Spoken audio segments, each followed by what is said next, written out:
Hey there. Well, this week we are navigating some emotional waters. And I say that because it's highlighted by way of the cards for this week. Out of the 8 cards that we had on the table, 4 of them are in the suit of cups, which is related to our emotional center and our emotions.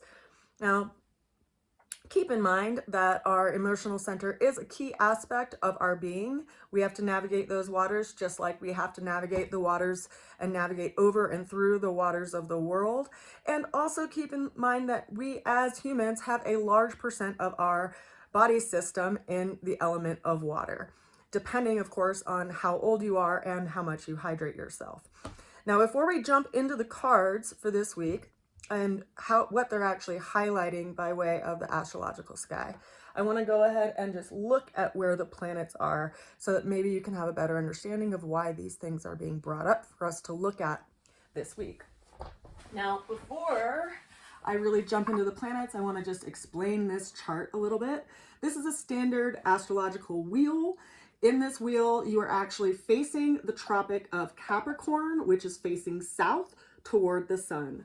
On the left-hand side, we have the eastern horizon where the sun rises when we are facing south.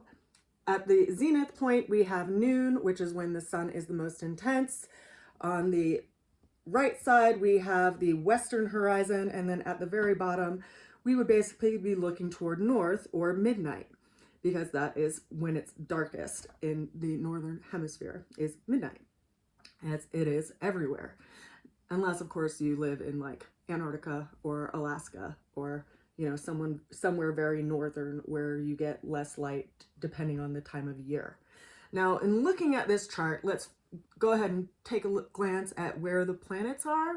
We have the North Node in the ending degrees of Pisces, which would automatically place the South Node on the opposite end, or 180 degrees on the opposite side towards the ending degrees of Virgo.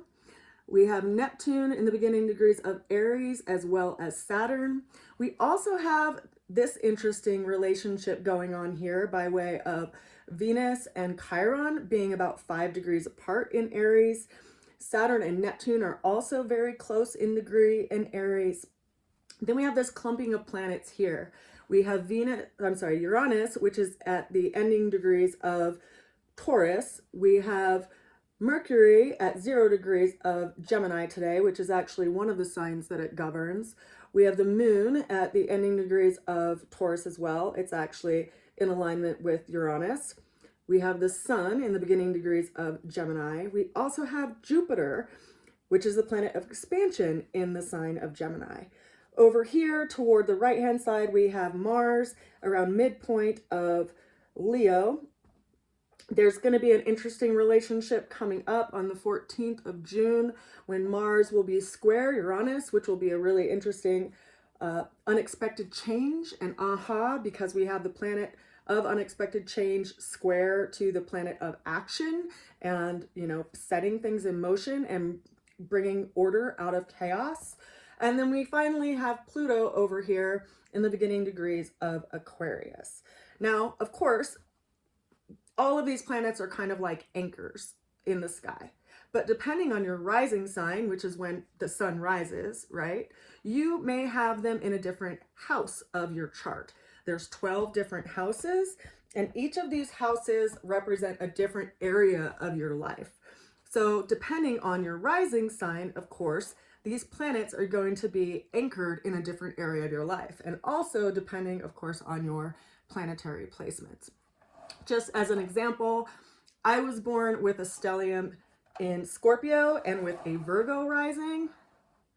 So I had, by nature, a grouping of planets down here in Scorpio, which are basically in opposition to the sign of Taurus and square the sign of Leo, because they're all fixed signs. So I've been going through a lot of big changes by way of those aspects and how they've influenced my chart.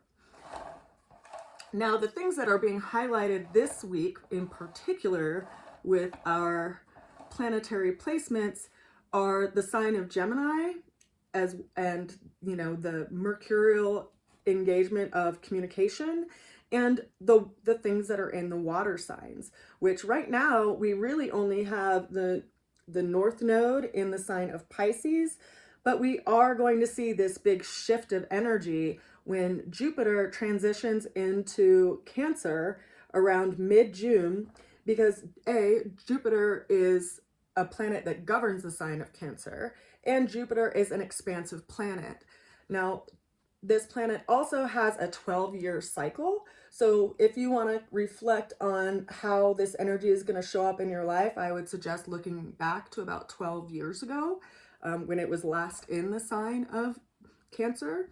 And you might get a hint or an idea of how it's going to be influencing your chart. Of course, it's going to influence your chart even more if you have Cancer in your first house or on any of the anchor points, the first house, the fourth house, the seventh house, or the 10th house, because those are the cardinal anchor points of our charts. Now, with all of that in mind, the things that are coming up in this week's tarot are highlighting this grouping over here of Chiron and Venus, the energy that's happening currently in Gemini, and I believe some things that we're looking at, because the planet of Mercury is how we think about things, it's how we describe things, it's how we communicate things. Venus is our relationships, our resources, the abundance that comes into our lives, like all the good things that come into our lives, what is nurtured out in the world. It kind of governs, the energies of the earth and the growth and things developing and growing into something. And it's paired with this planet of Chiron. Now, Chiron is interesting because it's the wounded healer. So having Venus and Chiron in close communication is highlighting some things that we're all looking at and working with right now. We also have Mercury in the sign of Gemini, which is also highlighting those things. And considering the moon is going to be a new moon tomorrow, this will be a new beginning. This will be something that we will see grow into fruition over the next 6 months, when we see that there will be a full moon in the same relationship. And that's typically how those things align. Now let's go ahead and get into the cards for this week. As I said, we have an 8-card reading, and 4 of them are in the element of water. The first of which is the 5 of Cups. Now, in the 5 of Cups card, we see someone who is looking down toward 3 spilt cups. Behind them stand 2 upright cups that they aren't giving their attention to. And in the background of the card, there is a tree that is seemingly letting go of its leaves. And part of what this is telling us is that we have to redirect our viewpoint and our perspective, right? It's a number 5 card, which is giving us a sense of choice of what we want to give our attention to. And this person is either focusing all of their attention on what they have lost, but they're forgetting that there's still 2 upright cups standing behind them. Now, I feel like this highlights the Chiron-Venus relationship that's going on in the sky as we're looking toward, some wounds and wounding that we have to learn how to heal. And we also have to consider what we gained from that and what is still present in our lives. Because as you know, where your attention goes, your body also follows in every aspect. And each of us has 24 hours of the day, depending on, how much we sleep, how much we work, and all the other things we do to take care of ourselves. The mind can still be really active during all of those times, especially when it sets itself on something that feels out of place or something that seems hurtful. But we all have an option and a choice to redirect our attention towards something else, something that is still of value, that is just waiting for us to put our attention on it. Now, the challenge that came in for this week is where the energy of Gemini and Mercury come into the reading. We have the Page of Swords. Now, this is speaking to a mutable air energy, so that references the sign of Gemini. Now, as I just pointed out a little bit ago, we have currently Jupiter in the sign of Gemini, the Sun in the sign of Gemini. Mercury just entered into 0 degrees of Gemini, which it governs, and the moon will be a new moon tomorrow in Gemini, which is highlighting some kind of new beginning, seed that we want to plant, right? And it could be communication based. It also could be education based, because Gemini governs elementary education, short distance travel, our relationships with our siblings, and our community and our neighbors and our day-to-day life. It's how we move about the world in our day-to-day life. And there's something that is being highlighted here that is proven to be challenging. Now, again, as I mentioned before, depending on which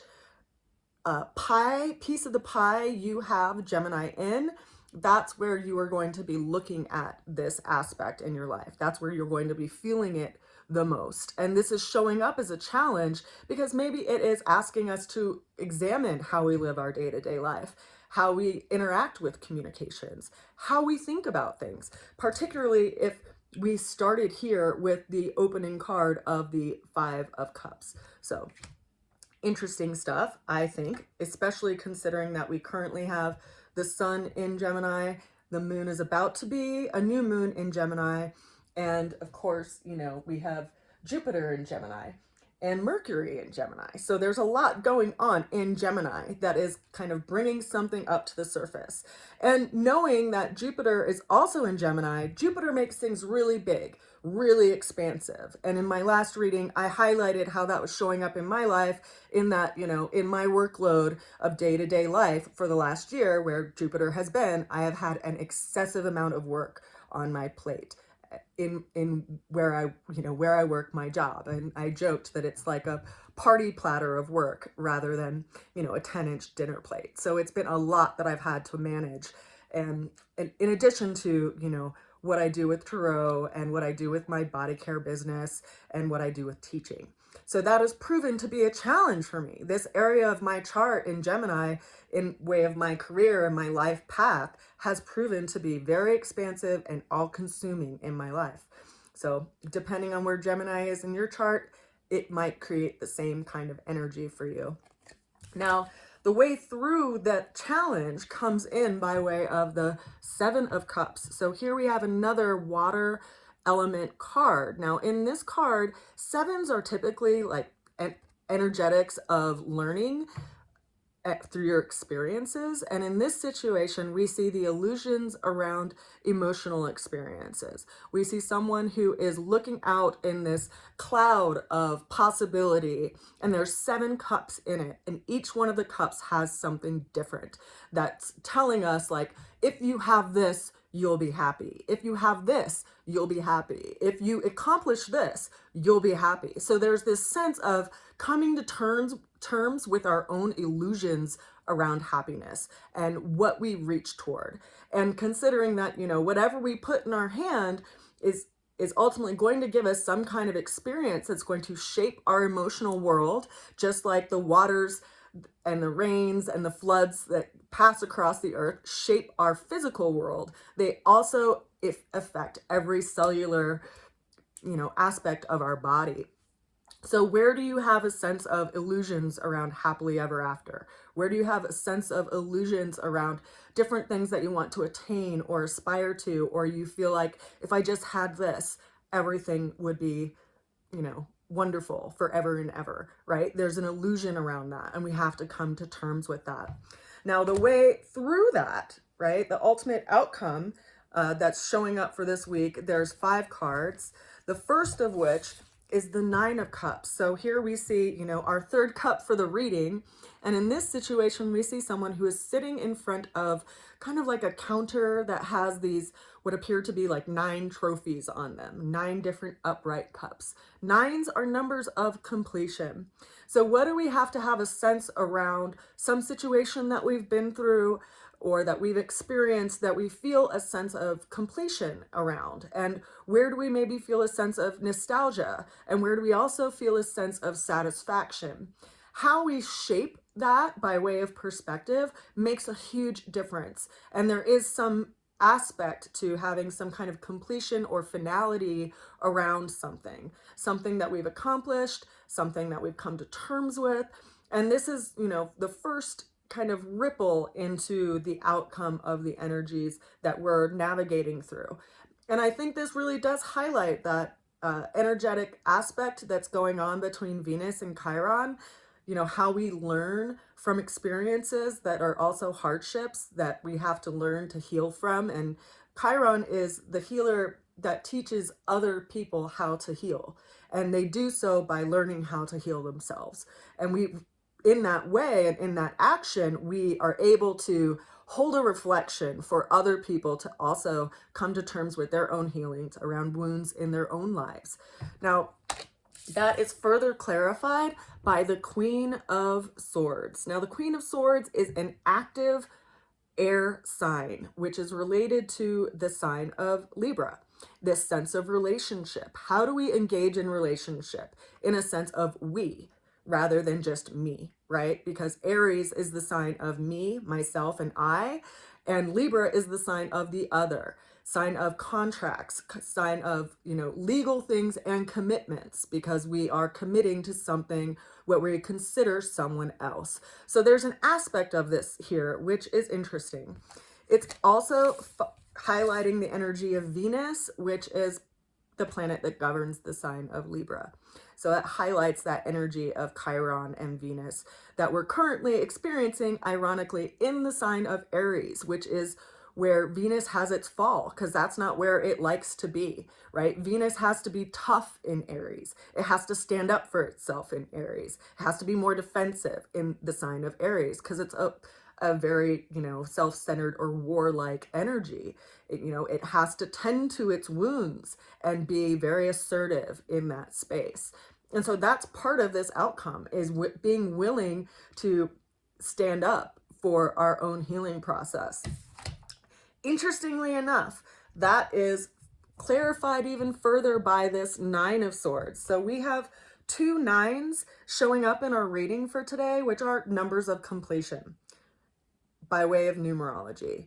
Now in this card, we see someone who is sitting upright in their bedroom, and they have, you know, the story of Cain and Abel going on carved into their bed. So this aspect of how we go to war against ourselves or against our siblings or against different parts of ourselves. And we see this person is sitting up in their bed. There's a full moon behind them, and there's these 9 swords in the sky. So it speaks to some kind of sleeplessness or the beginning of some kind of paralysis of the mind because of where we put our attention. And I think we have to really, you know, be observant of ourselves in that way, where we put our mind, where we put our attention, what we feel a sense of defeat around, because this is telling us that there's an energy of completion in this space. And it's only in seeing and observing these things that we can take a couple steps back and ultimately look at these 2 cups that are sitting upright behind us. And I say all of this because consider we are getting ready to have Jupiter move into the sign of Cancer. So in that space, we're going to be feeling a different level of expansion, right? Right now, Jupiter has been expanding in the sign of Gemini for roughly about the last year. It will be expanding in the energy of Cancer, which is the sign that it governs over, for the next coming year. And it likes that sign because it governs that sign. So that will be a beneficial relationship in the area of your life that Cancer is sitting in your chart. So, you know, whatever it is that's kind of giving you a sense of sleeplessness, I ask you to, you know, take a couple steps away from that, because that is ultimately followed by the 6 of Cups. Now, the 6 of Cups is a card that is speaking of some kind of emotional wish come true, and also kind of living in a space of nostalgia. Now, in this card, we see, you know, what looks like a young boy that's kind of dressed like a gnome, because that's how I drew him. And he's passing a cup full of flowers to a young girl. There's a older woman that is in the background kind of walking into the house. Now keep in mind, this is one of the most beneficial cards of the deck. It's, you know, I would say the 3rd most beneficial cards of the deck, and it speaks of some kind of balance in our emotional landscape and this sense of something coming up from the past to bring a sense of healing and resolution to our emotional experience, because it has that balance of, the past and the future together as one, by way of a symbol. And that is further clarified by another number 5 card, which is the 5 of Wands. Now this is highlighting that Mars energy that's over in Leo. In this card, we see that there are 5 figures, each with a wand, and you could look at this in a couple different ways. You could look at these as people who are, practicing their martial arts skills, and they're more, refining their skills, or you can see them in a place of battle. Hence the choice of each side of the road. Do you engage to be combative, or do you engage to, be interactive and to refine your skills? We all get a choice in how we interact, if we want to be in conflict or cooperation. And that's ultimately our choice, right? We're right now navigating this space where we are, tending to our wounds in some way, because Venus is in combination in close proximity with Chiron. We're re-examining and looking at things that have been highlighted for us for the last year, by way of where Jupiter has been in Gemini, and now that Mercury is going to be in Gemini, and we're going to have a new moon tomorrow in Gemini. This highlights some kind of new beginning, this new way of interacting. And so it is interesting to me that we start the reading with the 5 of Cups and we end the reading with the 5 of Wands, particularly because Mars is going to be square Uranus around mid-June, which I think will actually be a really interesting and pivotal time for us all as we look out upon the world and also in our own lives. How do we want to engage? Are we engaging with each other by way of cooperation or in conflict? Because we each get that choice. We each get that option. We can choose either side of the road. And I think it's our path that we choose and how we interact with people that is ultimately going to be shaping this new beginning that we are engaging with tomorrow with the new moon in Gemini. So if you have any questions, feel free to comment. If this reading was useful, of course, I like those comments as well. I had a friend of mine connect with me over the weekend and just kind of tell me that my weekly readings made him reflect on some things in his life and kind of go a little bit deeper into the study of astrology and some of the things that I was talking about. And he was like, yeah, it's pretty cool, like that you offer those, because it's really made me look a bit deeper at some things in my life. And that's why I do this. So if you're interested in a reading, of course, you can reach out to me. If you are interested in just, seeing how to get your chart so you know what your rising sign is, you can also reach out to me. And of course, if you want my cards that I drew 13 years ago initially, and then published and printed, you can find those on my website, as well as some other products and my astrological art. I send you a good wish, and I encourage you to listen to where you feel like you're being called to bring some balance into your life and the seeds that you want to plant, because they will be bearing fruit if you continue to water and nurture them. I send you a lot of love. I will see you again soon, and bye for now.